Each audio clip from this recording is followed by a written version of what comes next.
ሰላም ሰላም ውድ የቻናሌ ቤተሰቦች እንኳን ወደ ቻናሌ በሰላም መጣችሁ። ሉቺ ይባላለሁ። ለዛሬ ይዤላችሁ የመጣሁት በጣም ቀላል የሆነ የክሬሚ ዶሮ አሰራር ነው። እንደምትወዱት ተስፋ አደርጋለሁ። እዚህ ጋር ለክሬሚ ዶሮአችን ማባያ የሚሆን 4 ድንች በዚህ መልኩ ቆራርጬ አስቀምጬዋለሁ። እንደምታዩት በጣም ወፍራምም መሆን የለበትም፣ በጣም ቀጭንም መሆን የለበትም።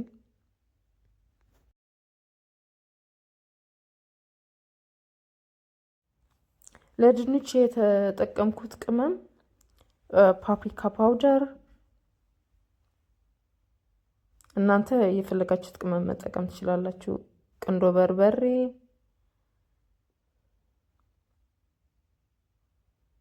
ትንሽዬ ጨው ለጣዕም ያህል፣ የወይራ ዘይት፣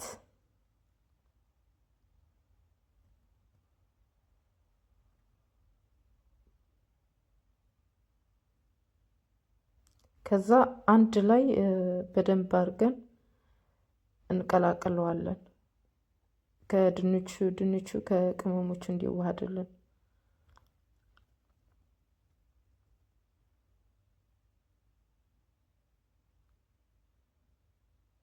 በጣም ቆንጆ ጣዕም ነው የሚሰጠን። አሁን ለ30 ደቂቃ ያህል ኦቭን ላይ ከትቼ አበስለዋለሁ።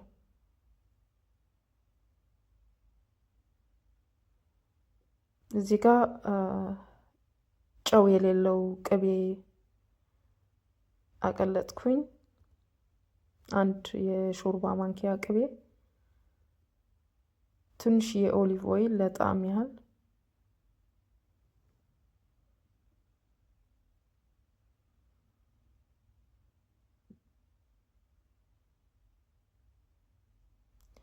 ዶሬ በደንብ አጥቤዋለሁ።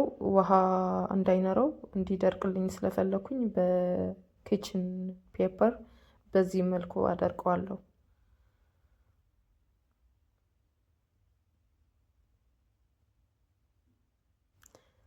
እሳቱ በጣም ኃይለኛ መሆን የለበትም። በመካከለኛ እሳት ነው የምናበስለው።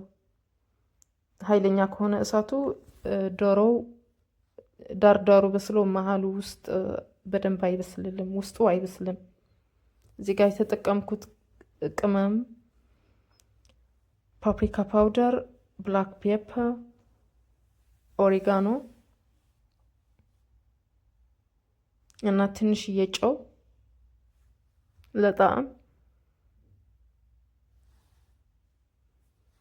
ከዛ ትንሽዬ ከበሰለልን ዶሮው በዚህ መልኩ ገልበጥ እያደረግን ለ20 ደቂቃ ያህል እናበስለዋለን በመካከለኛ እሳት መጠን።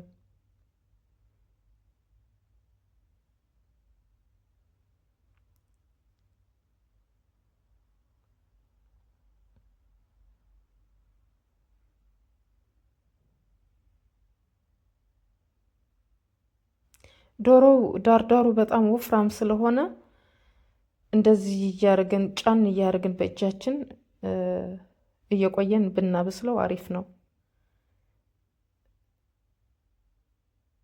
ዳርዳሩ እሳት በደንብ ስለማያገኘው እንደዚህ ጫን እያደረግን እናበስለዋለን።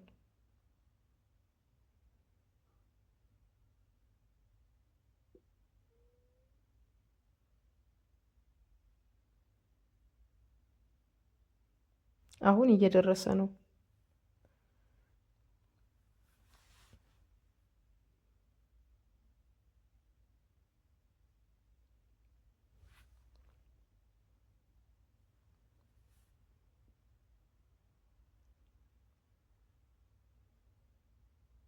አሁን አወጣዋለሁ። በደንብ ነው የበሰለልኝ።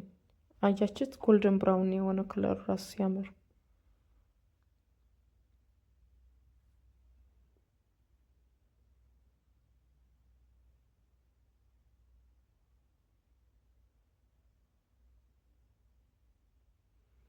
አሁን ክሬም እንሰራለን። ለክሬሙ የሚሆን አንድ ቀይ ሽንኩርት እና 2 ፍሬ የነጭ ሽንኩርት ተጠቅሜያለሁ።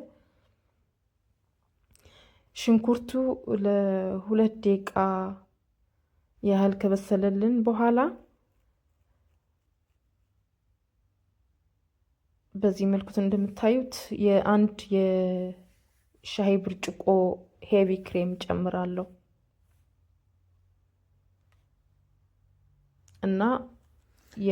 እና አንድ የሻይ ብርጭቆ ቤት የተሰራ የዶሮ መረቅ ነበረኝ። እሱን የተጠቀምኩት።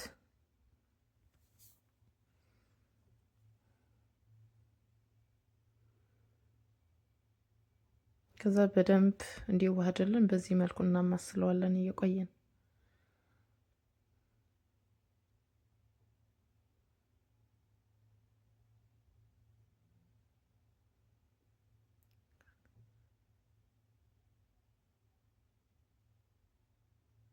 ለክሬም የተጠቀምኩት ቅመም እርድ፣ ኦሪጋኖ እና ትንሽዬ ቃሪያ።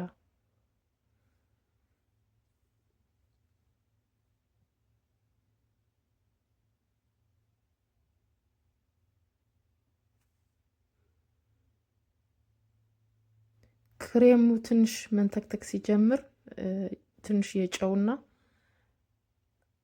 ቺዝ እናደርግበታለን። መፍላት ሲጀምር ክሬማችን ቺዝ እንጨምራለን። ቺዙ እሳት ስለ ብዙ ማይፈልግ ለ1 ደቂቃ ያህል ነው የምናበስለው።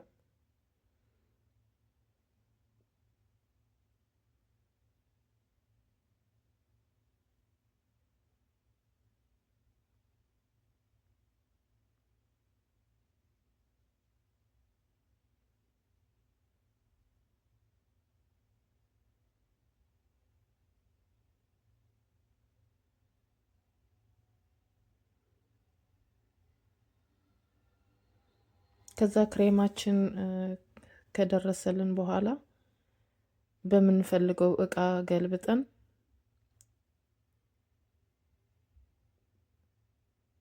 በዚህ መልኩ ባለን ብሌንደር እንደዚህ ሚክስ እናደርገዋለን።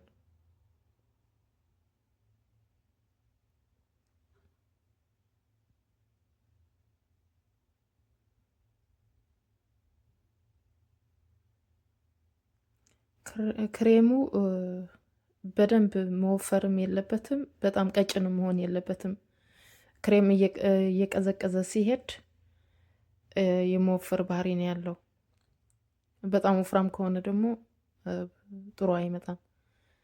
ድንቻችን በዚህ መልኩ ቆንጆ ሆኖ በስልሉናል እንደምታዩት። አሁን ክሬሚ ዶሯችን ደርሰዋል። በዚህ መልኩ እናዘጋጀዋለን።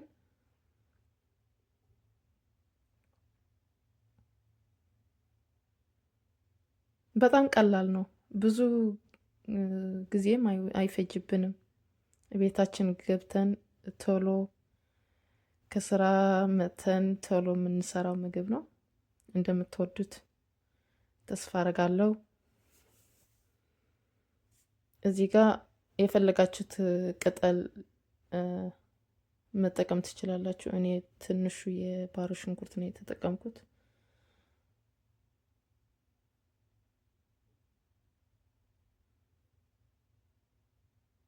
ሽታው ልነግራችሁ አልችልም። አሁን አያችሁት? ውስጡ በደንብ ነው የመሰለው።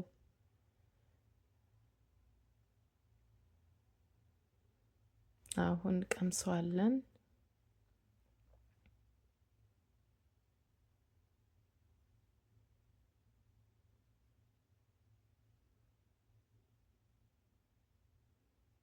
ዋው በጣም ነው የሚጣፍጠው። ይህን የመሰለ ምግብ በቤታችሁ ሰርታችሁ መመገብ ትችላላችሁ። ብዙ ጊዜ አያስፈልገውም። ለመስራት። ቪዲዮ ከወደዳችሁት ላይክ፣ ሼር፣ ኮመንት ማድረግ አትርሱ። በሌላ ቪዲዮ እስከምንገናኝ ባያላችሁበት ፍቅርና ሰላም ይብዛላችሁ። ባይ ባይ።